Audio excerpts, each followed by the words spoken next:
मेरा नाम मुजम्मिल है। मैं दुबई में जॉब करता हूँ।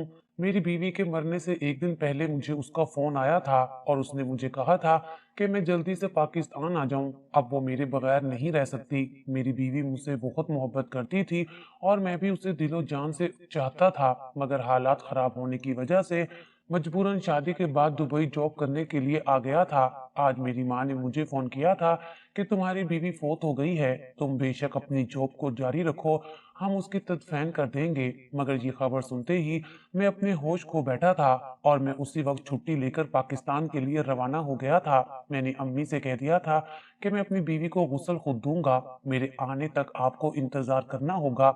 मुझे मेरी बीवी को देखे 3 साल गुजर चुके थे और मेरा सारा सफर रोते हुए गुजरा था। जब घर पहुंचा तो घर के बाहर बहुत ज्यादा हजूम था। सब मुझसे गले मिलकर ताजियत कर रहे थे, जबकि मेरा गम था कि वो तो बढ़ता ही जा रहा था। मैं घर में दाखिल हुआ और अम्मी से कहा कि मुझे मेरी बीवी का दीदार करना है और मैं अपनी बीवी को गुस्ल भी खुद दूंगा। अम्मी ने कहा, हाँ हाँ क्यों नहीं, मैं अभी तुम्हारी बीवी की सूरत तुम्हें दिखा देती हूँ, मगर तुम एक मर्द होकर अपनी बीवी को कैसे गुस्ल दोगे? सब खानदान वाले हम पर बातें करेंगे। मैंने कहा कि मुझे किसी की परवाह नहीं है, मैं अपनी बीवी से मोहब्बत करता हूँ और इस बात की इजाजत मुझे मेरा दीन भी देता है। क्या आपको नहीं मालूम कि बीबी फातिमा को उनके शोहर हजरत अली ने खुद गुस्ल दिया था? मेरी बात सुनकर अम्मी मुझे लेकर अंदर चली गई थी। जैसे ही गुस्ल देने के लिए मैं अपनी बीवी के करीब हुआ, सब औरतों ने शोर डाल दिया और कहा कि ऐसा नहीं हो सकता। मुजम्मिल की बीवी साइमा अब इस पर हराम हो गई है, वो तो इसका चेहरा भी नहीं देख सकता। मैंने बहुत जिद की, मगर सब औरतों ने मुझे धक्के देकर घर से बाहर निकाल दिया और मेरी बीवी का चेहरा तक मुझे ना देखने दिया। जिंदगी ने एक ऐसा पलटा खाया था कि मैं मुंह के बल जा गिरा था। दरअसल मेरी और साइमा की शादी 7 साल कबल हुई थी और इन 7 वर्षों में सिर्फ 2 बार ही मैं पाकिस्तान आया था, वो भी फकत महीने भर के लिए। साइमा हर वक्त उदास रहती थी और मुझसे जुदाई के शिकवे किया करती थी, मगर मैं काम में इतना मसरूफ हो गया था कि मुझे वतन वापस आने का भी टाइम नहीं मिल रहा था। मैंने उससे वादा किया था कि मैं बहुत जल्द लौट आऊंगा और तब तक वापस नहीं जाऊंगा जब तक अल्लाह हमें खुशखबरी ना दे दे। जब पहली बार अम्मी ने साइमा की तस्वीर मुझे दिखाई थी तो मैं दिल ही दिल में सोचने लगा कि ऐसा हीरा अम्मी को मेरे लिए कहां से मिल गया है। मैं इस रिश्ते पर राजी हो गया था। शादी से पहले एक बार मेरी साइमा के साथ फोन पर बात हुई थी। मुझे ऐसा लगा था कि जैसे हम दोनों के दरमियान सदियों पुरानी दोस्ती हो। उसकी एक एक बात मेरे दिल में उतरती जा रही थी। दिल चाहता था कि मैं बस दुनिया का हर काम छोड़कर साइमा की बातें सुनता रहूं। शादी की पहली रात जब हम दोनों मियाँ बीवी रूबरू बैठे थे तो वो मुस्कुराकर कहने लगी, मुजम्मिल, शादी से कबल जब एक बार हमारी फोन पर बात हुई थी, आपने मुझसे कहा था कि आपको मैं अच्छी लगती हूँ। उस दिन मैं बहुत खुश हुई थी। मुझे ऐसा लगता था जैसे मैं कोई अफसरा हूँ। मैं हंस दिया था और बोला, इसमें लगने वाली कौन सी बात है, तुम सच में ही अफसरा हो। वो बस हंसती जा रही थी। वो सुहाना वक्त अब हवा में कहीं उड़ गया था। अब मैं था और मेरी बीवी की यादें थी। मैयत को गुस्ल दे दिया गया था। इस बात का अफसोस मुझे अंदर ही अंदर खाए जा रहा था कि औरतों ने मुझे मेरी बीवी की सूरत तक नहीं देखने दी थी। मैं तो उसका हाथ पकड़कर उससे ढेरों बातें करना चाहता था, उससे माफी मांगना चाहता था, उसे खुद गुस्ल देना चाहता था। मैं उसे ब्याह कर तो ले आया था, मगर उसका ख्याल नहीं रख पाया था। जब मैयत को दफनाने का वक्त हो गया तो मुझे भी आवाज दे दी गई थी। मैंने अपनी बीवी के जनाजे को कंधा दिया तो ऐसा लगा था जैसे बस मेरी दुनिया उजड़ गई हो। मेरी आंखों से आंसू गिरते जा रहे थे। मैयत को दफन कर दिया गया। सब लोग घरों को वापस लौट गए थे, लेकिन मैं अपनी बीवी की कब्र के पास जाकर बैठ गया था। मैंने उसे कहा था कि साइमा, मुझे मालूम है कब्र की पहली रात बहुत कठिन होती है, बहुत मुश्किल वक्त होता है। तुम परेशान मत होना, तुम एक अच्छी लड़की हो, तुमने कभी कोई बुराई नहीं की थी, तुम अपने शोहर की वफादार थी। मैं तुमसे राजी हूँ और दुआ करता हूँ कि मेरे अल्लाह भी तुम पर राजी हो जाए और तुम्हें बख्श दे। यूं ही रात बीत गई थी। सुबह अम्मी मुझे आकर कब्रिस्तान से ले गई थी। वो मुझे कहने लगी, तुम पागल तो नहीं हो गए? क्या सारी रात कोई कब्र के पास ही बैठता है? तब मैं अम्मी के गले लगकर फूट फूट कर रोने लगा था और बोला कि अम्मी, मैं क्या करूं, मेरा दिल मेरे बस में नहीं है। अम्मी ने मेरे सर पर हाथ रखा और बोली, मुझे मालूम है बेटा, तुम्हारी मजबूरियां थी जो तुम वतन वापस ना आ सके। अब इसी चीज का मलाल तुम्हें अंदर ही अंदर खाए जा रहा है, मगर कोई बात नहीं, अल्लाह हर चीज से वाकिफ है, वो हर इंसान की मजबूरी समझता है। मैं तुम्हारे लिए दुआ करूंगी, तुम्हें सब्र आ जाएगा, मगर यूं रात भर कब्रिस्तान में बैठना मुनासिब नहीं है। अम्मी मुझे घर ले आई। मुझे अपने कमरे में से साइमा के हंसने की आवाजें आती थी तो कभी उसकी सूरत दिखाई देती। मैं अलमारी के पास खड़ा हो गया था। उसमें साइमा के कपड़े लटक रहे थे। उन कपड़ों से साइमा की खुशबू आ रही थी। मेरी आंखों से आंसू गिरते जा रहे थे। अब उदासी और तन्हाई मेरे घर का और मेरी जिंदगी का मुकद्दर बन गई थी। मैं कब्रिस्तान जाता तो बस वहीं का होकर रह जाता था। अम्मी कभी किसी मोहल्लेदार को मेरे पास भेज देती तो कभी किसी को। मोहल्लेदार मुझे हाथ से पकड़कर घर ले जाते थे। सच कहूं तो मेरा घर में दिल ही नहीं लगता था। मैं बस यही चाहता था हर वक्त कब्रिस्तान में ही बैठा रहूं। आज भी अम्मी ने मोहल्ले के मौलवी साहब को मुझे लेने के लिए भेज दिया था। मौलवी साहब ने मुझे समझाया और कहने लगे कि दुनिया से कटकर फकत कब्रिस्तान का होकर रह जाना अच्छी बात नहीं है। तुम्हें चाहिए कि तुम अपनी बूढ़ी माँ का ख्याल करो, उसका एहसास करो। वो घबराई हुई है, उसने मौत को बहुत करीब से देखा है, और फिर तुम तो उसके इकलौते बेटे हो। वो डरती है कि कहीं तुम्हें कुछ ना हो जाए। अपनी माँ को परेशानी में मुब्तला मत करो, अल्लाह तुमसे नाराज हो जाएगा। मैं चुपचाप मौलवी साहब की बातें सुनता रहा था। दिल में सोचा कि पहले बीवी को तंग किया और अब माँ को तंग करना मुनासिब नहीं है। घर पहुंचा तो मेरी अम्मी ने अपने सर से दुपट्टा उतार कर मेरे कदमों में रख दिया था। मैं तो उस हरकत पर दंग रह गया था। मैं बोला, अम्मी आपको क्या हो गया है, आप ये क्या कर रही हैं? तब अम्मी फूट फूट कर रोने लगी थी। वो कहने लगी, ये मेरा दुपट्टा तुम्हारे पाँव में पड़ा है, तुम्हें वास्ता देती हूँ कि आज के बाद कब्रिस्तान मत जाना, अब तुम्हारी मर्जी है। मैंने जल्दी से अम्मी का दुपट्टा उठाकर उनके सर पर डाल दिया और बोला, अम्मी आपने ये क्या कर दिया? मेरे पास अब दुनिया में रह ही क्या गया है सिवाय साइमा की कब्र के? मैं उसके पास जाता था तो अच्छा लगता था, दिल को सुकून मिलता था। आपने तो मुझसे मेरी ये खुशी भी छीन ली है। अब आप ही मुझे बताएं कि मैं क्या करूं? तब अम्मी कहने लगी, बेटा मेरा ख्याल करो, मेरा भी एहसास करो। आज तुम साइमा के लिए रोते हो, उसे वक्त नहीं दे पाए, तो कल मेरे लिए रोना पड़ेगा कि अपनी माँ को भी वक्त नहीं दे सके। इसलिए जब तक मैं जिंदा हूँ तुम मेरा एहसास करो। मैं बोला, आप जैसा कहेंगी मैं वैसा ही करूँगा। इतना कहकर मैं अंदर कमरे में चला गया था।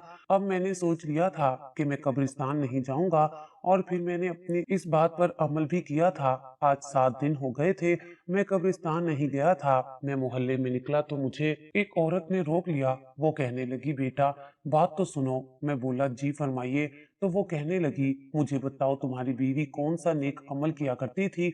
मैं बड़ा हैरान हुआ और बोला, क्यों, आप क्यों पूछ रही हैं? तो वो कहने लगी, तुम्हारी बीवी जब से मरी है कब्रिस्तान से बहुत तेज खुशबू आती है। मैं आज अपने वालिदैन की कब्र पर गई थी, वहां से होकर तुम्हारी बीवी की कब्र के पास जाकर खड़ी हो गई थी कि फातिहा पढ़ लूं। जवान बच्ची फोत हुई है। तब कब्र से ऐसी खुशबू आई कि मैं हैरान रह गई। तब मैंने सोचा कि तुमसे जाकर पूछूं कि तुम्हारी बीवी ऐसे कौन से अमाल करती थी कि अल्लाह ने उस पर इतना रहम किया है। उसकी तो कब्र से ही खुशबू आने लगी है। मैं बोला, मैं बस इतना जानता हूँ कि मेरी बीवी एक वफादार और अच्छी लड़की थी। वो औरत सर हिलाकर आगे बढ़ गई थी। मेरा दिल चाहा कि मैं भी कब्रिस्तान जाकर अपनी बीवी की कब्र से खुशबू सूंघ लूं, मगर फिर अम्मी का दुपट्टा याद आ गया जो उन्होंने मेरे पाँव में रखा था। इसीलिए मैं रुक गया और अपने घर वापस चला गया था। उसके बाद तो मैं जब भी मोहल्ले में निकलता तो लोग मुझे रोक रोक कर यही सवाल पूछते थे कि हमें ये तो बताओ कि तुम्हारी बीवी कौन से नेक अमाल किया करती थी, क्योंकि तुम्हारी बीवी की कब्र से बहुत अच्छी खुशबू आती है। मैंने ये बातें सुनकर अम्मी से कहा कि अम्मी मुझे ये बताएं कि साइमा में क्या खूबी थी। तो अम्मी रोकर कहने लगी, साइमा तो खूबियों से भरी हुई थी, मैं तुम्हें कौन कौन सी बात बताऊं? अच्छा मुझे ये बताओ कि तुम मुझसे ये सवाल क्यों कर रहे हो? मैं बोला, अम्मी मोहल्ले में यही मशहूर है कि साइमा की कब्र से खुशबू आती है। ये बात सुनकर अम्मी का मुंह खुले का खुला रह गया था। मैं बोला, अम्मी आपने कब्रिस्तान जाने पर क्यों पाबंदी लगा दी है? क्या ये मुनासिब है? अम्मी कहने लगी, मैं तुम्हारी जान बचाना चाहती हूँ, मेरे लिए तो सब कुछ तुम ही हो। तुम्हें कब्र के सहारे जिंदगी गुजारते हुए नहीं देख सकती। मैं तो चाहती हूँ कि तुम्हारे लिए दूसरी लड़की ब्याह कर ले आऊं, तुम्हारा घर बसा दूं, मगर एक तुम हो कि हर वक्त साइमा की कब्र के पास बैठे रहते हो। खैर छोड़ो इन बातों को।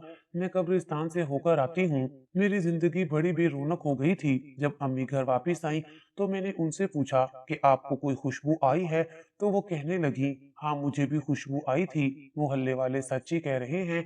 अब उसकी कब्र से खुशबू होना इस बात की दलील है कि वो जन्नती रूह है। अल्लाह ने उसे बख्श दिया है। बेटा अब तुम भी अपना घर बसा लो। तब मैं बोला, अम्मी मैं अपना घर कैसे बसा लूं? मैं अपनी पहली बीवी को छोड़कर चला गया था। 7 साल में सिर्फ 2 बार ही आया था। वो मर्द जो अपनी बीवी को वक्त ही नहीं दे सकता, उसे शादी करने का कोई हक नहीं है। इतना कहकर मैं अपने कमरे में चला गया था। मैंने मोबाइल खोला और मैं अपनी बीवी के पुराने मैसेज पढ़ने लगा था। मुझे साइमा ने बताया था कि उसका मोबाइल चोरी हो गया है, इसलिए अब वो अपनी सहेली के मोबाइल से मुझे मैसेज किया करती थी। मेरी उसके साथ कॉल पर बात नहीं हो पाती थी। वो जब भी मुझे मैसेज करती, तन्हाई और उदासी का ही इजहार किया करती थी। वो मेरी मिन्नत समाजत किया करती थी कि खुदारा आप वतन वापिस आ जाएं। मैं अब आपका और इंतजार नहीं कर सकती। मैं साइमा से वादा कर लेता और उसे यकीन दिलाता कि मैं जल्द वापिस लौट आऊंगा, तो वो खुश हो जाती। मगर उसने कभी अम्मी के नंबर से मुझसे बात नहीं की थी। मैं जब भी अम्मी को कॉल करता और अम्मी से कहता कि मेरी साइमा से बात करवा दे, तो वो कहती कि साइमा सो रही है। यूं हमारी कॉल पर बात नहीं हो पाती थी। 1-2 बार कॉल पर बात हुई थी। तब साइमा ने कहा था कि मुजम्मिल आप मुझे कॉल मत किया करें, अम्मी के सामने मैं खुलकर बात नहीं कर पाती। मैंने उसे कहा था कि तुम नया फोन खरीद लो। मैंने अम्मी के हाथ में उसके लिए पैसे भी भिजवाए थे, मगर उसने उन पैसों से फोन नहीं खरीदा था। मैंने वजह पूछी तो वो कहने लगी कि मैं आपसे तभी बात करूंगी जब आप वतन वापिस आ जाएंगे। मैंने फोन ले लिया तो आप फिर वापिस ही नहीं आएंगे। आप तो कॉल पर ही बात करके दिल बहला लिया करेंगे। सच तो ये है कि मैं साइमा से बहुत मोहब्बत करता था। मैं वतन इसीलिए नहीं आया था कि मैं बहुत ज्यादा सरमाया कमा लेना चाहता था। मेरी यही ख्वाहिश थी कि मैं पाकिस्तान में अपना बिजनेस शुरू करूंगा और फिर सारी जिंदगी साइमा के संग गुजार सकूं। मैंने सोचा था कि ये चंद बरस में मुश्किल में गुजार लेता हूँ, फिर अपनी बीवी के पास चला जाऊंगा। मगर वो तो मुझे छोड़कर जाने वाली थी, तभी तो हर वक्त मुझे अपने पास बुलाती रहती थी। मैं उस वक्त बेबसी की इंतहा पर पहुंच गया था। मुझे साइमा की इस कदर याद आ रही थी कि मेरे आसाब जवाब दे गए थे। जी चाहता था कि कहीं से साइमा मेरे सामने आ जाए। मुझे कुछ समझ नहीं आया था और मैं सब कुछ छोड़कर अपने कमरे से बाहर निकल आया था। मैंने गाड़ी निकाली और कब्रिस्तान की जानिब जाने लगा था। मैं आज अपने होशो हवास में नहीं था। अगर होता तो ऐसा काम हरगिज ना करता। मैं कब्रिस्तान पहुंच गया था। गोरकन भी मौजूद नहीं था। मैं साइमा की कब्र की जानिब चल पड़ा था। अजीब किस्म की खुशबू ने मेरा इस्तकबाल किया था। मैं बोला, साइमा मैं आ गया हूँ। आज हम दोनों के दरमियान से मट्टी का पर्दा खत्म हो जाएगा। तुम मुझे देख लोगी और मैं तुम्हें महसूस कर लूंगा। मैं तेज तेज हाथ हिला रहा था और कब्र से मिट्टी हटाता जा रहा था, यहाँ तक कि भारी सलीब भी हटा लिए थे। मैंने कब्र उखाड़ ली थी और सामने का मंजर देखकर मुझ पर अजीब सी वहशत तारी हो गई थी। सफेद कफन को देखकर मैं बार बार सोच रहा था कि आया मुझे हाथ लगाना चाहिए या नहीं। फिर ख्याल आया कि जहां मैंने इतना सब कुछ कर लिया है, वहां अपनी बीवी का चेहरा भी देख लेता हूँ। मैंने जैसे ही कफन को हाथ लगाया, सामने का मंजर देखकर मेरी आंखें फटी की फटी रह गई थी। मेरी बीवी का कफन खाली था, मैयत गायब थी। मैं तो थर थर कांपने लगा था कि आखिर मेरी बीवी की मैयत कहाँ जा सकती थी। मुझे अब समझ नहीं आ रहा था कि मुझे क्या करना चाहिए। फिर मैं उठा और मौलवी साहब के पास जा पहुंचा था और उनसे कहा कि मैंने अपनी बीवी की कब्र खोदी है, वहां फकत कफन है, मैयत गायब है। मौलवी साहब ने कानों को हाथ लगाया और कहने लगे, तौबा करो, तुमने तो बहुत बड़ी गलती कर दी है। तुमने कब्र क्यों खोली है? तुम पर अल्लाह का अजाब नाजिल हो जाएगा। लगता है अल्लाह ने मुर्दे का पर्दा रखने के लिए उसकी मैयत गायब कर दी है। तुम इस बात को छुपा लो और वापस मिट्टी डालकर सच्चे दिल से तौबा कर लो। अल्लाह बड़ा मेहरबान है, बख्शने वाला है। मैं मौलवी साहब की बातें सुनकर हैरान हुआ था। मैंने उनके सामने इतना बड़ा मसला रख दिया था और वो मुझे गुनाहों की माफी मांगने का दर्ज दे रहे थे। मैं वहां से उठकर थाने की तरफ चल पड़ा था। मैंने थाने में रिपोर्ट दर्ज कराई और बताया कि मेरी बीवी की मैयत कब्र से गायब है। पुलिस वाले मुझ पर इल्जाम ठहराने लगे और कहा कि तुमने कानून की रूह से जुर्म कर दिया है, कब्र खोदना जुर्म है। मैंने जल्दी से बात बना दी कि मुझे शक था कि कब्र में मेरी बीवी नहीं है, इसलिए मैंने कब्र खोदी है। पुलिस वालों ने मेरी रिपोर्ट दर्ज कर ली थी और फिर मेरी बीवी की लाश की तलाश शुरू हो गई थी। मोहल्ले वालों से भी पूछ-पूछ की गई थी। सब हैरान थे। जिसे भी पता चलता है कि मेरी बीवी की मैयत गायब है, वो कानों को हाथ लगाकर माफिया मांगने लगता और कहता कि ये तो खुदा का कहर नाजिल हुआ है। हम तो जिस लड़की को नेक समझ रहे थे, शायद वो इतनी भली नहीं थी, जब तो उसे कब्र भी नसीब नहीं हुई। ये बातें सुनकर मैं मरीज बनता जा रहा था। अम्मी मुझे डांटती रहती थी। वो कहती कि तुमने ऐसी हरकत क्यों की है, तुमने साइमा की कब्र क्यों खोदी है। मैं बोला, अगर मैं कब्र ना खोता तो मुझे कभी भी इल्म ना होता कि यहाँ तो मेरी बीवी है ही नहीं। मैं तो मट्टी के साथ बातें करके वापस आ जाया करता था।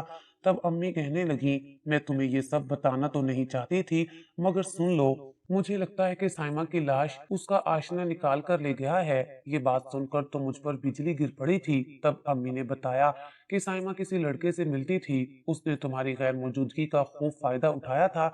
जब दिल चाहता अपने दोस्त को घर पर बुला लिया करती थी। अम्मी की बातें सुनकर मेरे रोंगटे खड़े हो गए थे। मैं तो मरकर भी इस बात पर यकीन नहीं कर सकता था, मगर अम्मी की बात झुटला भी तो नहीं सकता था। साइमा मुझे धोखा दे रही थी। फोन पर भी बात नहीं करती थी, मगर मैं उसके इश्क में ऐसा पागल हुआ था कि मुझे तो ये सब नजर ही नहीं आता था।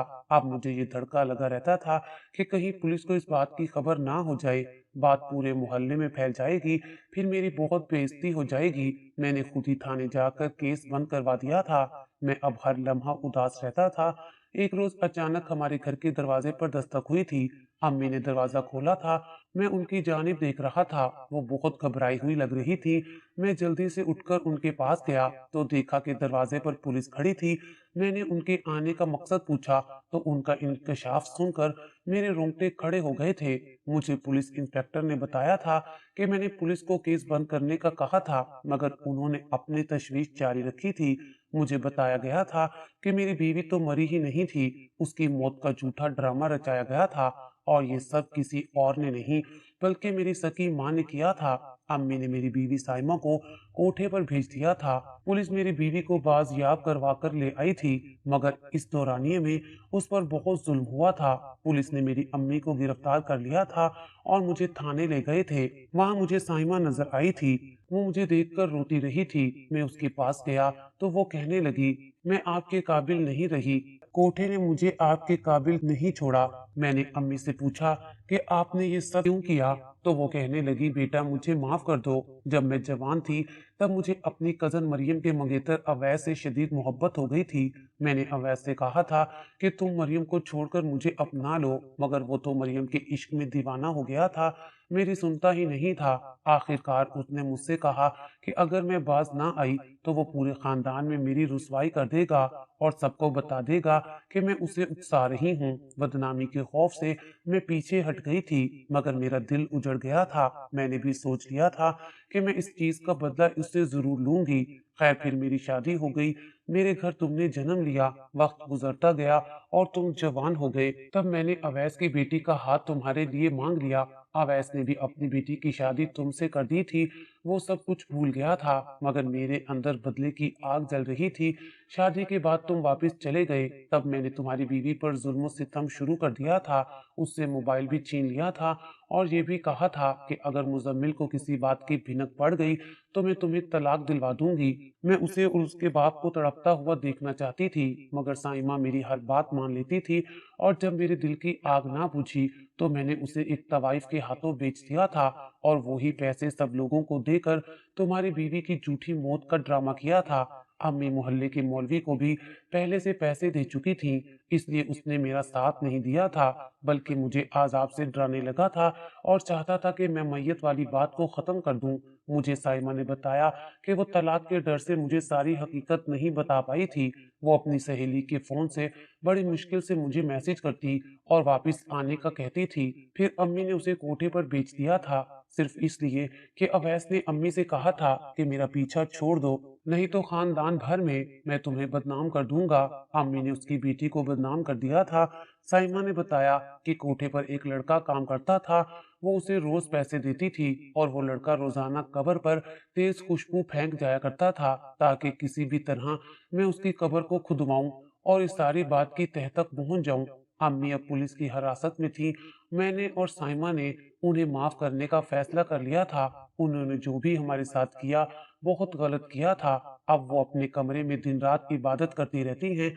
मैंने साइमा को अपना लिया था। आज वो मेरे साथ बहुत खुश है। मैंने भी परदेश जाने की बजाय अपना बिजनेस यहीं शुरू कर लिया था।